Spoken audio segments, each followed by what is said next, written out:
Selamat pagi anak-anak yang terkasih.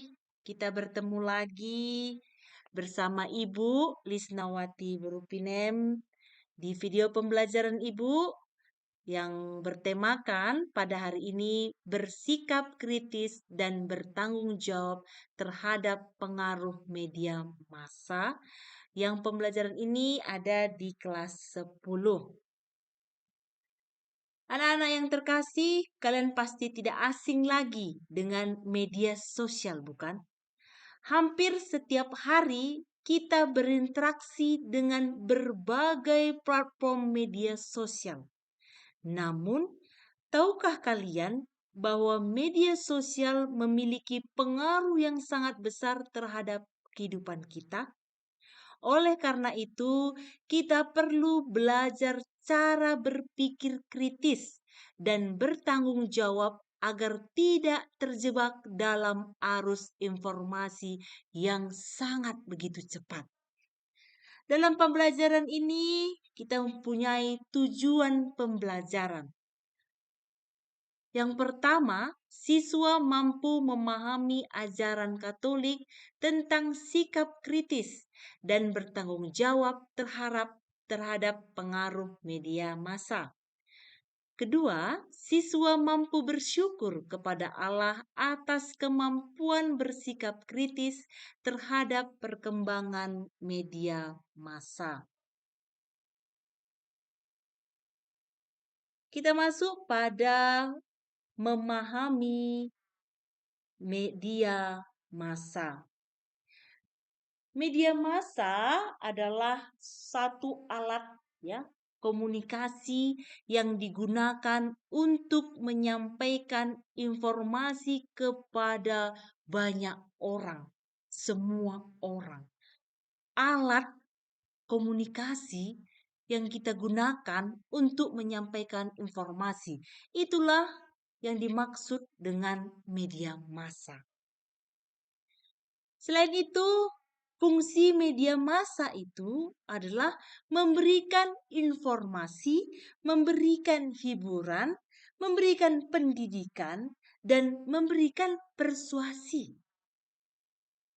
Contoh media massa bisa kita lihat dari televisi, radio, surat kabar, majalah, internet, dan media sosial seperti Facebook, Instagram, dan sebagainya.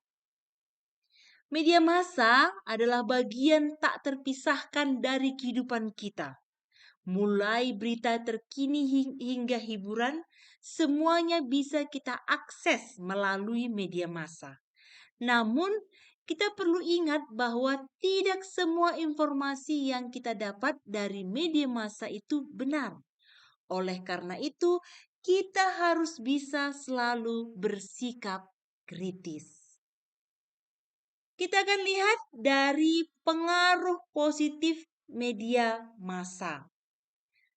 Yang pertama itu akses informasi. Bagaimana kita mendapatkan informasi terkini dengan cepat? Itulah fungsi pengaruh positif dari media massa. Yang kedua, pendidikan. Dapat belajar dari berbagai sumber secara online. Ya.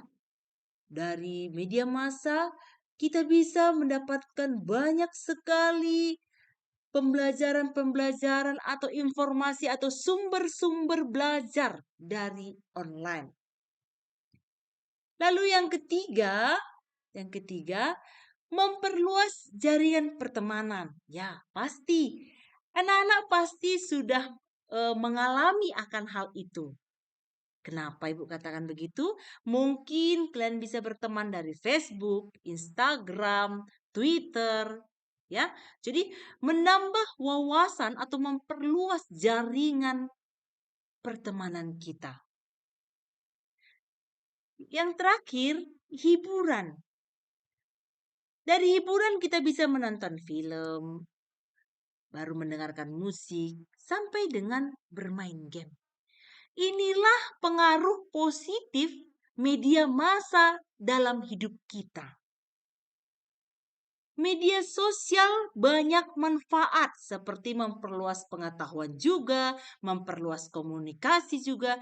Namun, ya, dari semuanya itu kita harus tetap bersikap kritis. Kenapa? Karena media massa juga memiliki pengaruh yang negatif. Misalnya, ya, pengaruh negatif dari media massa, hoax, ya. Hoax itu apa? Penyebaran informasi palsu yang dapat menyesatkan. Ya.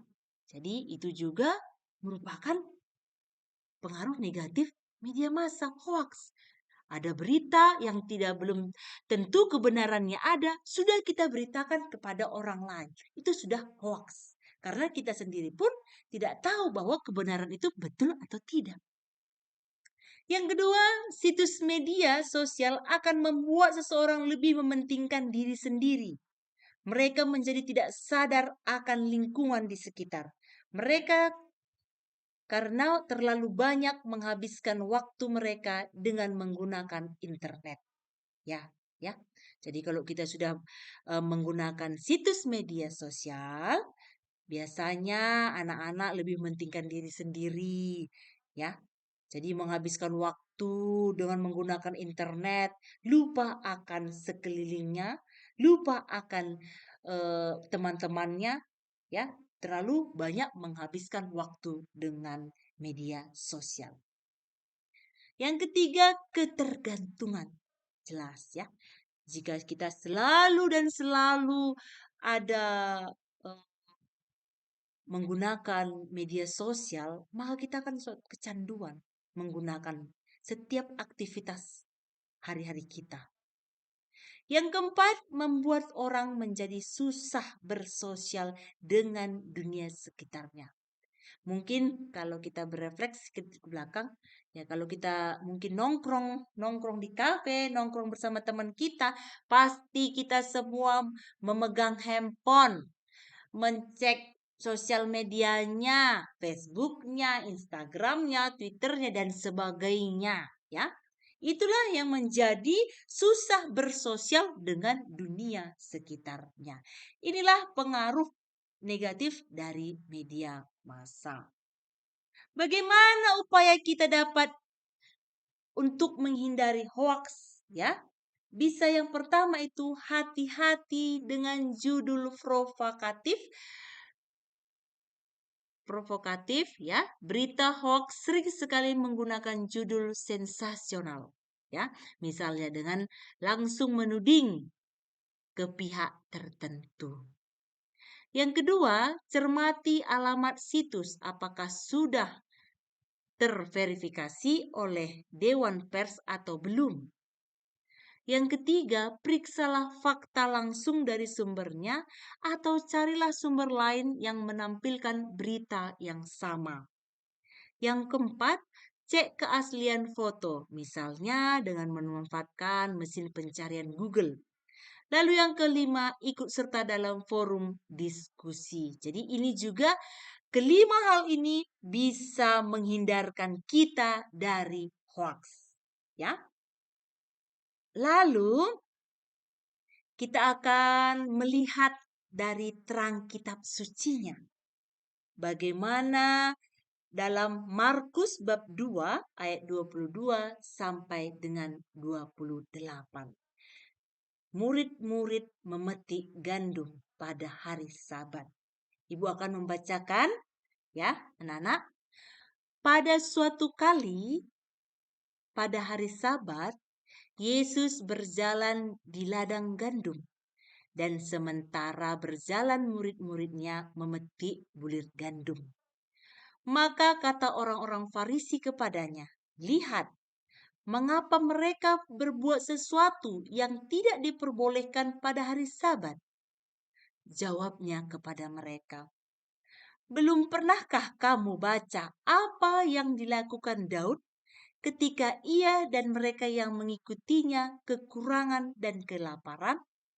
Bagaimana ia masuk ke dalam rumah Allah waktu Abiatar menjabat sebagai imam besar, lalu makan roti sajian itu, yang tidak boleh dimakan kecuali oleh imam-imam, dan memberikannya juga kepada pengikut-pengikutnya.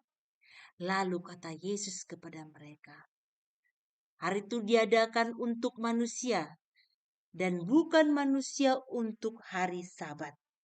Jadi, Anak Manusia adalah juga Tuan atas hari Sabat. Jadi, anak-anak ibu yang terkasih, makna dari Matius bab 2 ayat 23 sampai 28 ini, yang pertama itu adalah berpikir kritis. Maksudnya di sini sama seperti Yesus yang mengajak murid-muridnya untuk berpikir kritis tentang aturan hari Sabat.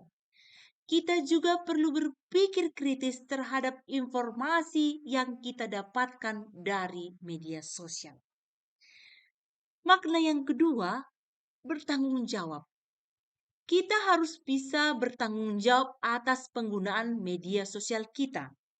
Sama seperti murid-murid Yesus yang bertanggung jawab atas tindakan mereka. Kita juga harus bertanggung jawab atas setiap unggahan, setiap komentar yang kita buat di media sosial. Ya. Yang ketiga, menempatkan nilai-nilai. Sama seperti Yesus yang menempatkan nilai kemanusiaan di atas aturan, kita juga harus menempatkan nilai-nilai seperti kasih, kebenaran, keadilan dalam penggunaan media sosial. Itulah dari makna terang kitab suci kita, Matius bab 2 ayat 23 sampai 28. Dari ajaran gereja juga disajikan dari Konsili Vatikan kedua tentang itu Inter Mirifica nomor 9 dan 10. Yang 9 mengatakan kewajiban-kewajiban para pemakai media komunikasi sosial. Yang pertama itu, ya, yang bisa kita dapat berpikir kritis. Inter Mirifica 9 mendorong kita untuk berpikir kritis dalam memilih informasi. Kita harus mampu membedakan antara informasi yang benar dan informasi yang salah, yang bermanfaat dan yang merugikan. Berpikir kritis, ya. Bertanggung jawab. Kita bertanggung jawab atas pilihan informasi yang kita konsumsi. Pilihan kita akan mempengaruhi cara kita berpikir, bertindak, dan bersikap. Sedangkan yang artikel 10, Inter Mirifica 10, memberitahu kepada kita bahwa dalam berpikir kritis, baik kaum muda maupun orang tua didorong untuk berpikir kritis dalam menghadapi pengaruh media massa. Mereka harus mampu membedakan antara informasi yang benar dan yang salah, yang bermanfaat dan yang merugikan. Bertanggung jawab, kaum muda harus bisa bertanggung jawab atas pilihan konten yang dikonsumsi, sedangkan orang tua bertanggung jawab atas lingkungan media yang mereka ciptakan di dalam keluarga. Jadi, dalam ajaran gereja juga banyak menekankan bahwa kita sebagai kaum muda dan orang tua juga harus bisa berpikir kritis dan bertanggung jawab dalam memilih informasi, dalam menggunakan media massa. Ya, itu dia dalam terang ajaran gereja. Lalu kita sampai pada kesimpulan, ya. Kesimpulan dalam materi ini, anak-anak yang terkasih, yang pertama itu, media massa memiliki pengaruh yang sangat besar terhadap kehidupan kita, baik secara positif maupun negatif. Ya, tadi sudah kita jelaskan secara positifnya apa, secara negatifnya apa. Jadi harus bisa kita tahu bahwa media massa itu ada positifnya bagaimana dan negatifnya bagaimana. Lalu yang kedua, berpikir kritis. Sangat penting untuk dapat membedakan informasi yang benar dan hoax serta untuk menganalisis dampak dari informasi tersebut. Kita bisa harus berpikir kritis ya. Jadi Ibu mengajak kita anak-anak yang terkasih untuk bisa berpikir kritis. Apakah informasi itu benar atau hoax? Lalu kita harus bisa bertanggung jawab, itu yang ketiga, atas apa yang kita bagikan di media sosial. Itulah kewajiban kita sebagai pengguna internet. Ya. Jadi harus lihat dari perkataan kita, ya. Jangan kita asal mengetik saja, ya. Jadi harus kita lihat perkataan kita itu menyinggung orang atau tidak. Jadi bertanggung jawab, ya. Lalu yang keempat, nilai-nilai agama, khususnya Katolik, memberikan panduan yang sangat berharga dalam menghadapi pengaruh media massa. Tadi ya, ajaran gereja, kitab suci, itu jelas menunjukkan bahwa kita harus bisa bersikap kritis ya. Selanjutnya, media sosial dapat menjadi alat yang positif untuk berbagi informasi, memperluas relasi, dan meningkatkan kesadaran sosial. Namun, jika tidak digunakan dengan bijak, media sosial dapat menjadi sumber masalah seperti cyberbullying, penyebaran hoax, dan radikalisme. Itu dia ya. Jadi kalau kita menggunakan media sosial, marilah kita bijak dalam menggunakannya. Lalu selanjutnya, berita hoax sangat berbahaya karena dapat memicu konflik, perpecahan, dan ketidakpercayaan. Lalu, literasi media adalah kemampuan untuk mencari, mengevaluasi, menggunakan, membuat, dan berkomunikasi secara efektif dalam berbagai bentuk media. Nilai-nilai Kristiani seperti cinta kasih, kebenaran, dan keadilan dapat menjadi dasar bagi kita dalam bersikap kritis dan bertanggung jawab terhadap pengaruh media massa. Baiklah anak-anak ibu yang terkasih, sampai di sini materi kita pada hari ini tentang bersikap kritis dan bertanggung jawab terhadap pengaruh media massa. Semoga ajakan-ajakan dan kesimpulan-kesimpulan pada hari ini dapat kita laksanakan dalam kehidupan kita sehari-hari. Sekian dan terima kasih. Shalom.